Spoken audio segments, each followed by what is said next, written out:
இன்னைக்கு இந்த சாரிக்கு மேட்சா ஒரு வித்தியாசமான பிரைடல் வேணி ரெடி பண்ணலாமாங்க. இதுக்கு வந்து பார்த்தீங்கன்னா, கெர்பரா டெய்சி பூ தான் எடுத்திருந்தேன். இந்த பூல இருக்க பெரிய பெட்டல்ஸ் ஃபுல்லா ரிமூவ் பண்ணிக்கலாங்க. அதுக்கப்புறம் பார்த்தீங்கன்னா, கோல்டன் பீட்ஸ் இருக்கு இல்லைங்களா? அத வந்து கோல்டன் கலர் ஸ்ட்ரிங்ல வந்து பார்த்தீங்கன்னா, ட்விஸ்ட் பண்ணி இந்த மாரி கட் பண்ணி எடுத்து வச்சுக்கலாம். இன்னைக்கு வந்து கால் கட்டு தான் கட்ட போறோம்.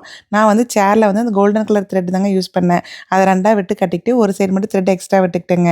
பூ எப்படி அரேஞ்ச் பண்ணணும்னா, ஃபர்ஸ்ட்டு 3 பெட்டல்ஸ் வச்சுட்டுங்க, கோல்டன் பீட்ஸ் கொஞ்சமா இறக்கி வச்சுட்டு, அதுக்கு கீழாப்புல ஒரே ஒரு பெட்டல்ஸ் மட்டும் வைக்கணுங்க.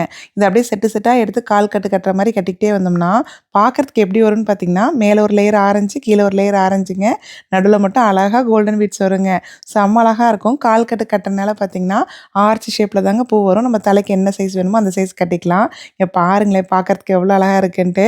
நான் என்ன பண்ணேன்னு பார்த்தீங்கன்னா, தலையில வைக்கும்போதுங்க, நடுவுல ஒரு கிளிப் வச்சு அந்த பூ வைக்கவும், இன்னுமே ரொம்ப அழகா எடுத்து கொடுத்ததுங்க. சாரிக்குமே மேட்சா இருந்தது. உங்களுக்கு இந்த பூ பிடிச்சிருக்கான்னு கண்டிப்பா சொல்லுங்க.